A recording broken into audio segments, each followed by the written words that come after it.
UFC Baku takes place this weekend, and in this video, I'm going to be giving you my exact predictions for how I think every fight in the card is going to play out. So without further ado, let's get into the picks. Here's how we did last week. I just want to say off the bat, the Vanessa Demopoulos pick was a misclick. If you watch my video back, I clearly chose Jamie Lynn Horth. Angeluso won the first 2 rounds, gets knocked out in the third. Fort McGee, like I said, wasn't taken down by Chiesa, but he loses a striking battle, which I was not seeing coming. Mirsai loses as a -800 favorite. Makes a lot of sense. Andre Petroski decides not to grapple for 3 rounds, loses. Duh. Miranda Maverick decides not to grapple for 3 rounds, loses. Duh. And Joaquin Buckley just was not the next welterweight. You know, like the new welterweights are coming. You know, we got Sean Brady, Ian Gary, we got Shavkat, JDM. Turns out Joaquin Buckley does not belong in that group of rising welterweights. Kamaru Usman still him, and another losing week for the channel. Can't hit water if I fell out of a boat. Lord have mercy, another losing week with bets, -4.5 units.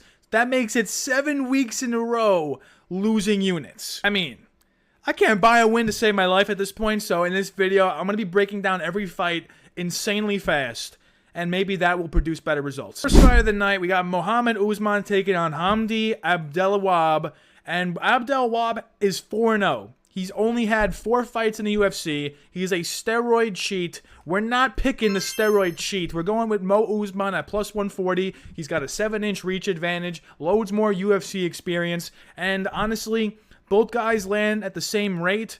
So it's just a matter of who's going to hold up the other against the cage longer. And I'm just going to lean Usman simply because his brother just won last weekend.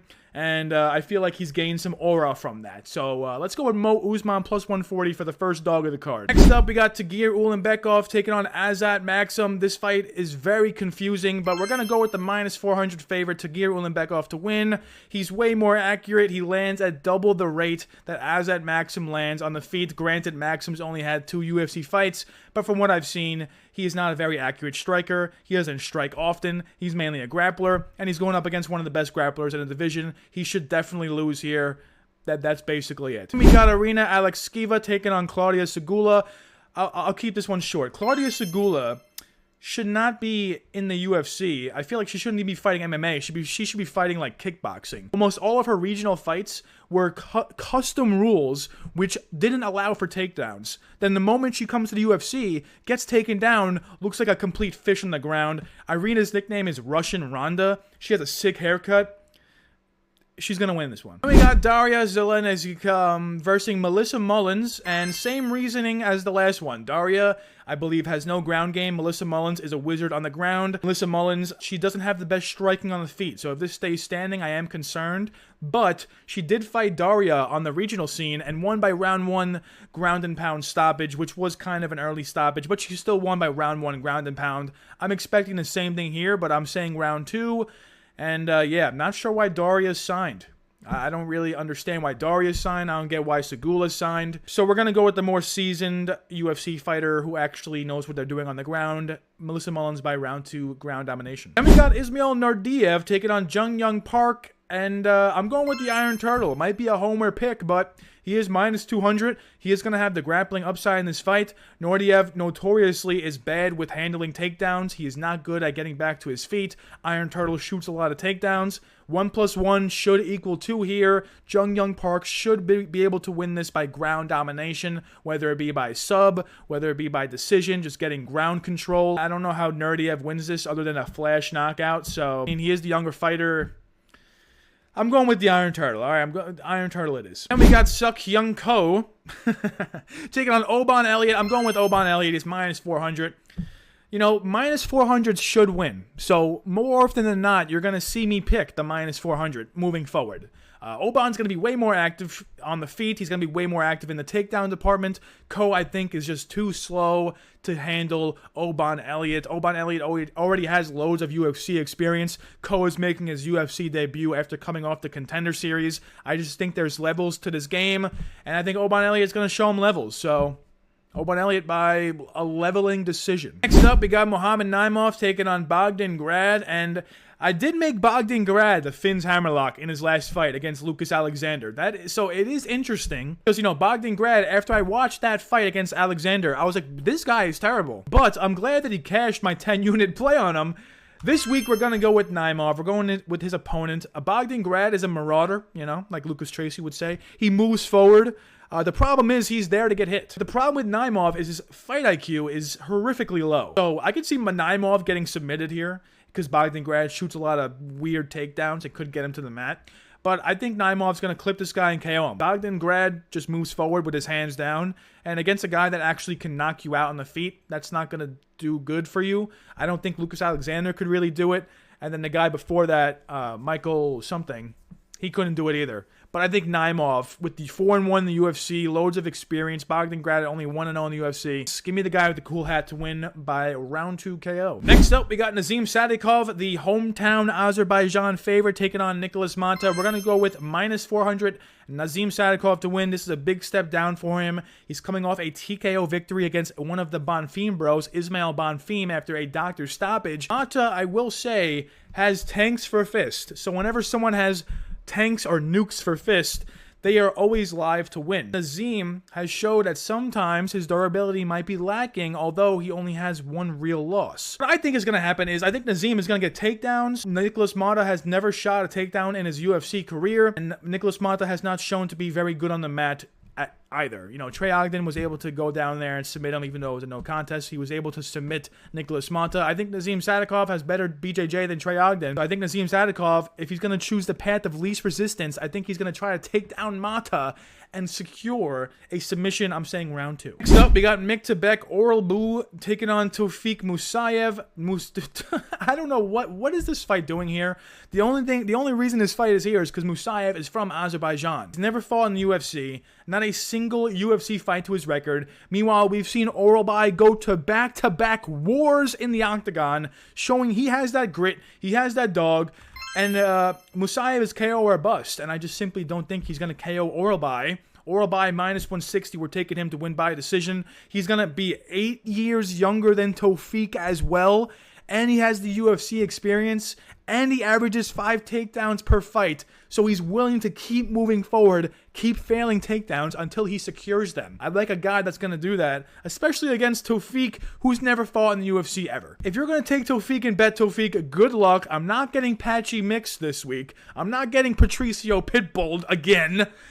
So we're taking Oralbai to win by ground domination by decision. Next up, we got Curtis Blades taking on Rizvan Kuniev in a fight that has been canceled twice already. It has been booked for the 3rd time. So either two things are happening.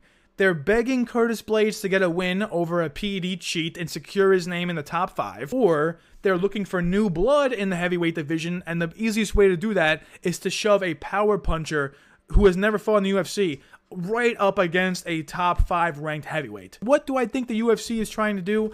Well, I think Curtis Blades getting a W here. Curtis Blades -270. I think that he's going to just show levels to Rizvan. Rizvan, like I said, PED cheat. Curtis Blades has elite wrestling. He cannot get taken down in this fight. There is 0 probability of Rizvan controlling Blades in this fight. Curtis Blades, if anyone, is going to get the takedowns. And I think he will. And I think he's going to win by OG Curtis Blades domination. Like back in the day when Curtis Blades first joined the UFC, the reason he got the nickname Razor Blades, he was just cutting everybody up with elbows on the ground. I think we're going to see a prime Curtis Blades performance yet again. Curtis Blades round 2 KO. Then we got Rafael Fiziev taking on Ignacio Bahamondes. I'm not sure when Rafael Fiziev became Azerbaijani. I'm pretty sure he was Kyrgyzstani. But I guess he's Azerbaijani because the UFC's going there. We're going to go with the hometown guy, Rafael Fiziev, to win this one by decision. He's +105. I just simply think he's going to be much faster in a fight where I think it's going to stay standing mostly. Striker versus striker. I think Fiziev is simply the more powerful, better striker. Ignacio throws a lot of weird spinning stuff, and Fiziev has fought the way better competition. So, I mean, Ignacio can shoot for takedowns. He has been employing some wrestling recently, but ultimately speaking, Rafael has fought way better guys. He's going to keep a hard pace for 3 rounds. We've seen Ignacio slow down in fights as they go on. I think Fiziev is just going to be stronger, faster, lighter, quicker, he's going to win this by decision. Brings me to the main event of the evening, Jamal Hill taking on Khalil Rountree. And in this one, we're going to go with Jamal Hill, underdog, plus 115. It's not often that you get a former UFC champion at plus money, especially against someone outside of the top 5. Not very often you see that. Shout out to you, Cody Garbrandt, but it's not often you see that. Ultimately speaking, this is going to stay standing for 5 rounds. Neither guy shoots takedowns at all. I believe that neither guy has even shot a takedown.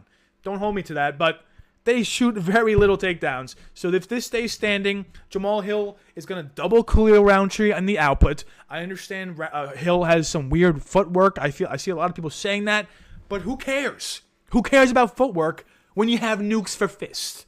So Jamal Hill also gets hit way less than Khalil Rountree. He's fought the better brand of competition. I think he's going to have better cardio over 5 rounds. We've only seen Rountree in one 5-round fight, and he fell off a cliff in, I think, round 3 or even round 4. It was not looking good for him.